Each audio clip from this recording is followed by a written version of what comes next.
बढ़ते हैं आगे और अब कॉर्पोरेट रडार में बात होगी उन कॉर्पोरेट्स की जिनके नंबर्स आए हैं और कंज्यूमर गुड्स की बड़ी कंपनी आप जब मैरिको की बात होगी एफएमसीजी कंपनी है और 92,000 के पार मार्केट कैप है, 25 देशों में कारोबार करने वाली कंपनी है, डिफरेंट कैटेगरीज है, care, skin, food, personal grooming जैसी तमाम सेगमेंट्स में टॉप प्रोडक्ट्स बनाती है। नंबर्स भी इनफैक्ट अच्छे आए हैं, वॉल्यूम ग्रोथ में बड़ी एक बीट आई है और वॉल्यूम ग्रोथ ही ट्रैक मेजरली की जा रही थी। जो आप जितनी भी एफएमसीजी कोर एफएमसीजी कंपनीज की बात करें तो मार्जिन थोड़े एस्टिमेशन से लेस हैं, लेकिन जो कॉन्फ्रेंस कॉल में कंपनी ने जो मैनेजमेंट ने जो गाइडेंस दी कि वो एक्सपेक्ट करते हैं कि FY26 बेहतर होगा और साथ ही डबल डिजिट रेवेन्यू और ऑपरेटिंग प्रॉफिट ग्रोथ होगी, वो बड़ा कैवेट था कि बाजार को आज नंबर्स पसंद आए और हम देख रहे हैं कि Marico one of the top gainer है। इनफैक्ट पूरा एफएमसीजी पैक ही एक रब ऑफ दिखाई दे रहा है, नंबर्स अच्छे आए हैं, बेटर आए हैं। अब मैरिको के CFO मिस्टर पवन अग्रवाल हमारे साथ बने हुए हैं नंबर्स पर बात करने के लिए। Thank you so much, good afternoon Pavan ji, बहुत बहुत शुक्रिया आज समय देने के लिए। क्विक, हमने देखा कि नंबर्स तो बहुत बेटर हैं और बाजार को पसंद भी आ रही है आपकी जो फॉरवर्ड लुकिंग गाइडेंस है FY26 की। थोड़ा सा प्रेशर जरूर मार्जिन पर दिख रहा है, लेकिन अगर आप बता पाए हमें कि क्या हाईलाइट्स थे इस क्वार्टर में, किस वजह से मार्जिन पर प्रेशर दिखा? हम Q4 के नतीजों की बात करें तो हम काफी सेटिस्फाइड हैं। In fact it is a 14 quarter high performance, it is a top quarter performance from a sector stand point.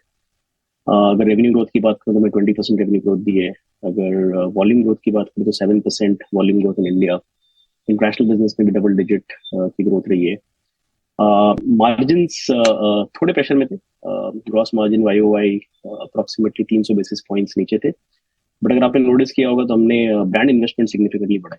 35% हमने A&P ग्रोथ दी है, बिकॉज हमें ऐसा लगता है कि this is a growth business के पीछे हमें इन्वेस्ट करना चाहिए। And therefore profit growth has been about 8%, which also in the current context it is one of the sector best growth that we've delivered. Similarly, अगर मैं कुछ consumer matrix की अगर बात करूं तो फॉर एग्जांपल मार्केट शेयर और brand penetration, उन सब पैरामीटर्स में भी हमने सिग्निफिकेंट इंप्रूवमेंट देखा है। 95% of the market 95% of the brands में हमने या तो मार्केट शेयर गेन किया, सस्टेन किया। सिमिलरली 80% ऑफ द ब्रांड्स में भी हमने पेनिट्रेशन इंप्रूव करी है। So all in all it's been a very robust performance और हम काफी कॉन्फिडेंट है कि आगे जाते हुए भी हम ऐसी परफॉर्मेंस को कंटिन्यू कर सकते हैं।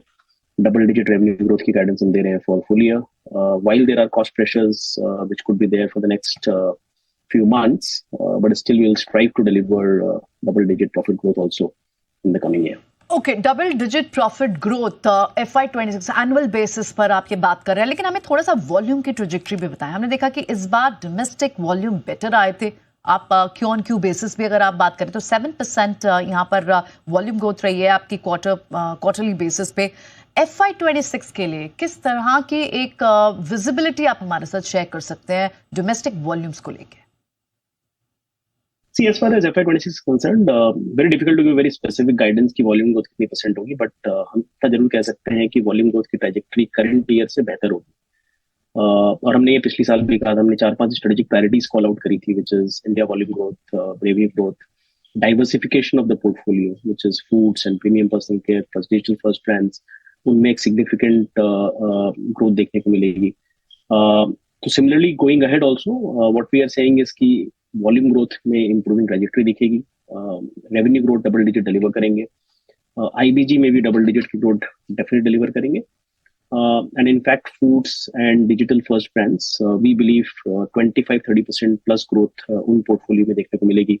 और इनका कंट्रीब्यूशन जो आज से कुछ साल पहले तक 2 साल पहले कुछ 10-11% के आसपास था, we are targeting to take it to 25% in the next couple of years.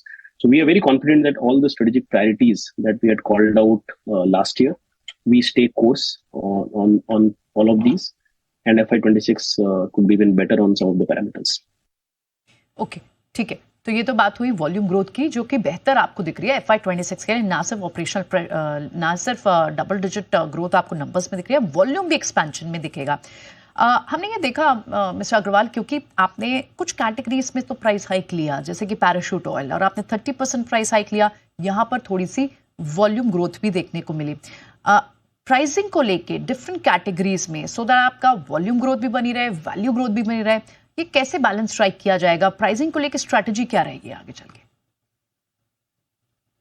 Yes, you're right. हमने 30% प्लस प्राइस इंक्रीज ली, बट अगर आप कॉस्ट पुश देखेंगे तो it is more than 50% in copra prices.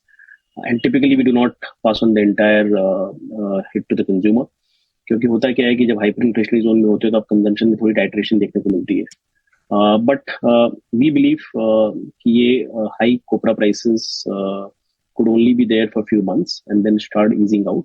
So we'll definitely see improvement in the parachute volumes as well.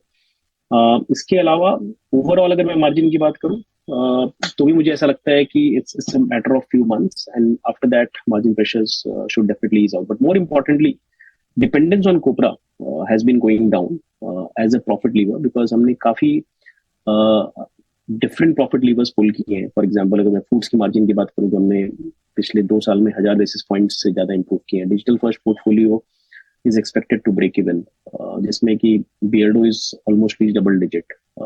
There's a brand called Plix which is already broken even. Similarly, for example, value add hair oil अगर grow करता है तो उसकी margin profile बहुत अच्छी होती है. So therefore, dependence on one commodity has been going down, and it's getting much more wider from a profitability standpoint as well. So we are very confident that in the next post 1 or 2 quarters, margin pressures will ease out. Okay, margin pressure कुछ आने वाले quarters में ease out होगा. Last question mister Agarwal, on the urban recovery, क्योंकि हम देख रहे हैं कि रूरल रिकवरी तो दिख रही है और मैरिको, डाबर, ये तमाम सारी कंपनियां जो रूरल सेंटिमेंट को रिफ्लेक्ट करती हैं, आपके थ्रू आपके नंबर्स में रिफ्लेक्ट भी हो रहा है कि रूरल रिकवरी है.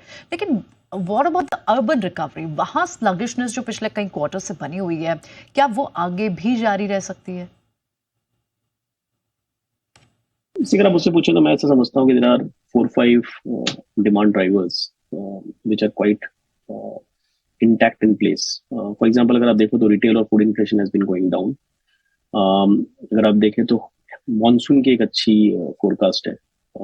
इसके अलावा MSPs पे इंक्रीज की गई है, एंड प्लस इनकम टैक्स की जो रियायत मिली थी उसका बेनिफिट अभी तक आना बाकी है, so which I believe in FY26 should come through. So all these are good demand drivers, both from rural and urban standpoint. So therefore, this should aid consumption, and all of these really, bodes well for FMCG as a sector. जहां तक urban का सवाल है, for us हमने हमारे premium segment में काफी significant growth देखी है, and in fact 70% of our portfolio is urban centric, and all these things which for example income tax, जिसका एक सिग्निफिकेंट बेनिफिट अर्बन सेक्टर को मिलेगा. So we are in a good position to capitalize on that, and that's the reason we also feel that the growth in some of these premium segment that Marico participates in, हमें लगता है कि वहाँ पे अच्छी growth देखने को मिलेगी. So overall, I think FY26 from a consumption standpoint should be better, as I talked about some of the demand drivers, and Marico is in a good position to capitalize on that. Alright, चलिए बहुत बहुत शुक्रिया mister Agarwal आज समय देने के लिए, और मैरिको के नंबर्स आए और उसके बाद फर्दर एक अच्छी स्ट्रॉन्ग गाइडेंस देने के लिए भी बहुत बहुत शुक्रिया आपका. तो मैरिको के CFO से हम बात कर रहे थे. छोटा सा ब्रेक के लिए रुक रहा है. ब्रेक के बाद हमारे साथ अपोलो माइक्रो सिस्टम के मैनेजमेंट होंगे.